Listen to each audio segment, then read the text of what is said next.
சசோஹம் ஸ்வாஹா.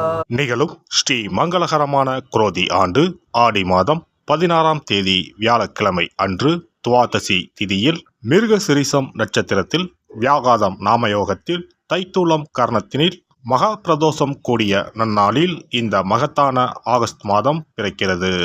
இம்மாத கிரகநிலை என பார்த்தால் ரிஷபராசியில் குரு பகவானும் செவ்வாய் பகவானும், கடகராசியில் சூரிய பகவானும் புதன் பகவானும், சிம்ம ராசியில் சுக்கிர பகவானும், கன்னி ராசியில் கேது பகவானும் உள்ளனர். கும்பராசியில் சனி பகவான் வக்ர நிலையில் உள்ளார். மீனராசியில் ராகு பகவான் சஞ்சாரம் செய்கின்றார். இம்மாத கிரக பெயர்ச்சி என எடுத்துக்கொண்டால் ஆகஸ்ட் மாதம் 1ஆம் தேதியே சுக்கிர பகவானின் பெயர்ச்சி சிம்மத்தில் நடைபெறுகிறது.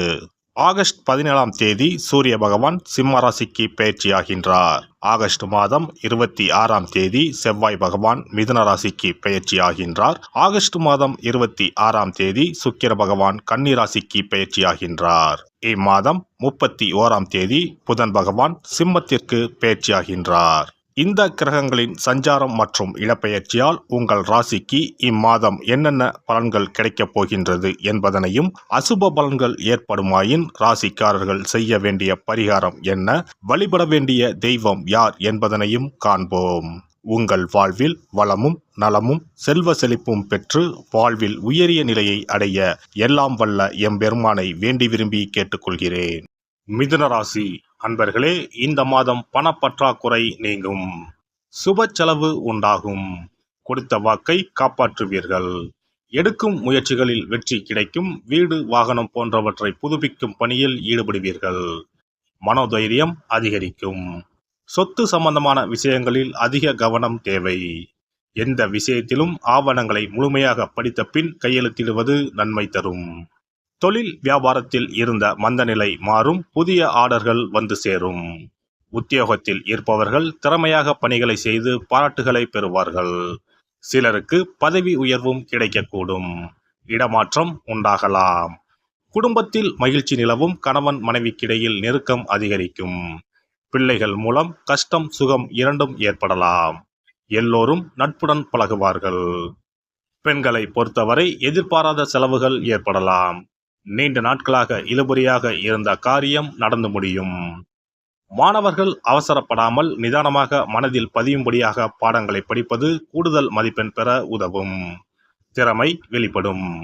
கலைத்துறையினருக்கு பழகும் மனிதர்களின் வார்த்தைகளை நம்புவதா வேண்டாமா என்று சமயத்தில் சந்தேகம் ஏற்படலாம்.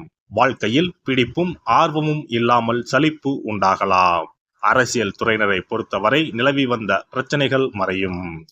யாருக்கும் வாக்கு கொடுக்கும் முன் ஆலோசனை செய்து கொள்ளவும். நட்சத்திர பலன்கள். மிருகசிரிசம் நட்சத்திரம். இந்த மாதம் சில காரியங்கள் எதிர்மறையாக நடக்கும். நீங்கள் இதுவரை எதிர்பார்த்த காரியங்கள் எல்லாம் இழுபறியாக நிறைவேறாமல் இருந்தாலும் ஏதாவது ஒரு வகையில் எப்படியும் நடந்துவிடும் என்ற நம்பிக்கை இருக்கும். திருவாதிரை நட்சத்திரம். இந்த மாதம் பழகும் மனிதர்களின் வார்த்தைகளை நம்புவதா வேண்டாமா என்று சமயத்தில் சந்தேகம் ஏற்படலாம். வாழ்க்கையில் பிடிப்பும் ஆர்வமும் இல்லாமல் சலிப்பை உண்டாக்கினாலும் ராசிநாதன் பலத்தால் பாதிப்பை உண்டாக்காமல் காப்பாற்றி வருவார். இனிப்பும் கசப்பும் மாறி மாறி இம்மாத பலன்கள் இருக்கும். புனர்பூசம் நட்சத்திரம். இந்த மாதம் குடும்பத்தில் நிலவி வந்த பிரச்சனைகள் மறையும். சிலருக்கு திருமணம் மற்றும் சுப நிகழ்ச்சிகள் நடப்பதில் தாமதம் ஏற்படும். யாருக்கும் வாக்கு கொடுக்கும் முன் ஆலோசனை செய்து கொள்ளவும். குலதெய்வத்தை வணங்க முன்ஜென்ம பாவம் தீரும். குடும்ப கஷ்டங்கள் விலகும். சிறப்பு தொகுப்பு. கண் திருஷ்டிகள் அகன்று தடைப்பட்டு கொண்டிருக்கும் காரியங்கள் நிறைவேற செய்ய வேண்டிய பரிகாரம் என்ன என்பதனை பற்றி காண்போம். வாழ்க்கையில் நல்ல நிலையில் இருந்தவர்கள் கூட திடீரென்று பொருளாதாரம் இழந்து மன கஷ்டங்களுடன் வாழும் நிலை ஏற்படும். இந்த நிலை எதனால் ஏற்பட்டது என்று ஆராய்ந்து பார்த்தால் பெரும்பாலும் அவர்களின் மீதான கண் திருஷ்டிதான் காரணமாக இருக்கும். கல்லடி பட்டாலும் கண்ணடி படக்கூடாது என்று சொல்வார்கள் அல்லவா, அது உண்மைதான். இது போன்ற பிறரின் பொறாமை கொண்ட கண் திருஷ்டியினால் பலரின் வாழ்க்கை சிரமத்திற்கு ஆளாக நேரிடும். இது போன்ற கண் திருஷ்டிகளிலிருந்து எப்படி தப்பிப்பது? இருக்கவே இருக்கிறது எளிதாக கிடைக்கும் ஊமத்தஞ்செடி. தெய்வ சக்தி நிறைந்த செடியாக கருதப்படும் ஊமத்தஞ்செடியின் காய், பூ, இலைகள் என அனைத்தும் தீய சக்திகள் விரட்ட பரிகாரத்துக்கு பயன்படுகிறது. பொதுவாக ஊமத்தம் காய்க்கு கெடுதலை அகற்றக்கூடிய சக்தி உண்டு.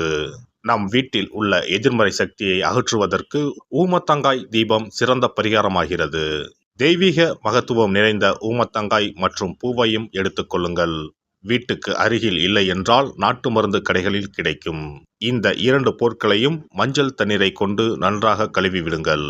சிறிது நேரம் அவற்றிலுள்ள ஈரம் போக ஆறவிட்டு பிறகு அவற்றை ஒரு மஞ்சள் துணியில் குலதெய்வத்தை வேண்டி ₹1 நாணயத்தோடு சேர்த்து முடிந்து வீட்டின் நிலைப்படியில் கட்டி தொங்க விடுங்கள். இந்த முடிச்சை வெள்ளிக்கிழமை அல்லது ஞாயிற்றுக்கிழமைகளில் தயார் செய்து வாசல் படியில் கட்டுவது சிறப்பு. தினமும் வீட்டில் தீபம் ஏற்றி காண்பிக்கும் போது இந்த முடிச்சுக்கும் காண்பிக்கவும்.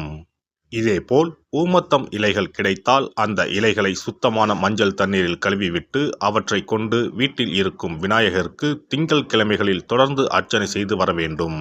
ஊமத்தம் பூவையும் விநாயகருக்கு சூட்டலாம். 3 வாரங்கள் தொடர்ந்து திங்கள் கிழமைகளில் விநாயகருக்கு ஊமத்தை இலையால் அர்ச்சனை செய்து ஊமத்தம் பூவை சூட்டி வழிபட்டால் வீட்டில் உள்ள கெட்ட சக்தி நடமாட்டம் மற்றும் கண் திருஷ்டிகள் தீரும். ஊமத்தம் செடியும் சிவபெருமானுக்கு உகந்த இலை ஆகும். இந்த ஊமத்தங்காய் வைத்து சிவபெருமானுக்கு தீபம் ஏற்றி வழிபடுவதன் மூலம் நமது பிரச்சனைகளில் இருந்து எளிதாக விடுபட முடியும். முதலில் 2 ஊமத்தங்காய்களை எடுத்துக்கொள்ள வேண்டும். அவற்றின் மீது முட்கள் இருப்பதால் மிகவும் கவனமாக கையாள வேண்டும். ஊமத்தங்காயின் காம்பு பகுதிகளை வெட்டி கொண்டு கத்தியை பயன்படுத்தி ஊமத்தங்காயின் உள்ளே இருக்கும் விதை பகுதியை முழுவதுமாக நீக்கிவிட வேண்டும். பின்னர் 2 அகல் விளக்குகள் மற்றும் விளக்கு வைப்பதற்கான 2 தட்டுகளை எடுத்து சுத்தம் செய்து அவற்றிற்கு மஞ்சள் குங்குமம் பொட்டு வைத்துக் கொள்ள வேண்டும். பின்னர் 2 தட்டின் மீதும் ஒவ்வொரு அகல் விளக்கை வைத்துக் கொள்ள வேண்டும். அதன் பிறகு எப்போதும் பூஜை செய்வதற்கு வைப்பது போன்ற வெத்தலைப்பாக்கு, பழம் போன்றவற்றை வைத்துவிட்டு 2 விளக்குகளையும் ஏற்றி சிவபெருமானை மனதார வேண்டிக் கொள்ள வேண்டும். எனக்கு இருக்கும் பிரச்சனைகள் அனைத்தும் தீர்ந்து இன்பமான வாழ்க்கை கிடைக்க வேண்டும் என வேண்டிக் கொள்ள வேண்டும். இந்த பூஜையை வெள்ளிக்கிழமை அன்று தொடங்கினால் தொடர்ந்து 9 வெள்ளிக்கிழமைகள் செய்ய வேண்டும். ஊமத்தங்காயின் மீது எவ்வாறு முட்கள் இருக்கிறதோ அதுபோல நமது வாழ்க்கையில் இருக்கும் முட்கள் போன்ற பிரச்சனைகளை அவை தீர்த்து வைக்கின்றன. இந்த பூஜையை நாம் தொடர்ந்து செய்து வருவதால் நம் மீது இருக்கும் கண் திருஷ்டிகள் அகன்றுவிடும். தீராத துயரங்கள் தீர்ந்துவிடும். பணம், நகை நம்மிடம் பெருகி வரும். சிலருக்கு கையில் சுத்தமாக பணம் இருக்காது. வறுமை தாண்டவமாடும். கடன் தொல்லையால் கஷ்டப்படுவார்கள். பண பிரச்சனையில் சிக்கி கொண்டிருப்பவர்கள் இந்த தீபத்தை ஏற்றினால் 3 வாரங்களில் நல்ல பலனை பெற முடியும். தொழிலில் நல்ல முன்னேற்றம் இருக்கும். கடன் பிரச்சனைகள் தீரும். உறவினர்களிடையே பகைமை இருந்தால் அவையும் மறைந்துவிடும். நோய்வாய் உள்ளவர்கள் இந்த தீபத்தை ஏற்றுவதன் மூலம் நல்ல பலனை பெற முடியும். பொதுவாகவே எந்த பரிகாரம் என்றாலும் அதை முழு நம்பிக்கையுடன் செய்தால் மட்டுமே முழு பலன் கிடைக்கும் என்பதை நினைவில் கொள்ளுங்கள். எல்லாம் வல்ல இறையருளால் நீங்களும் உங்கள் அன்பு குடும்பமும் உடல் நலம், நீலாயுள், நிறை செல்வம், உயர் புகழ், மெய்ஞானம் ஓங்கி வாழ்க வளமுடன். இந்த வீடியோ பதிவு உங்களுக்கு பிடித்திருந்தால் லைக் பண்ணுங்க, கமெண்ட் பண்ணுங்க, ஷேர் பண்ணுங்க. மறக்காம சப்ஸ்கிரைப் பண்ணுங்க. பக்கத்துல இருக்கிற பெல் பட்டனை கிளிக் பண்ணுங்க. நன்றி, வணக்கம். ஓம் நமச்சிவாய. சிவாய நம.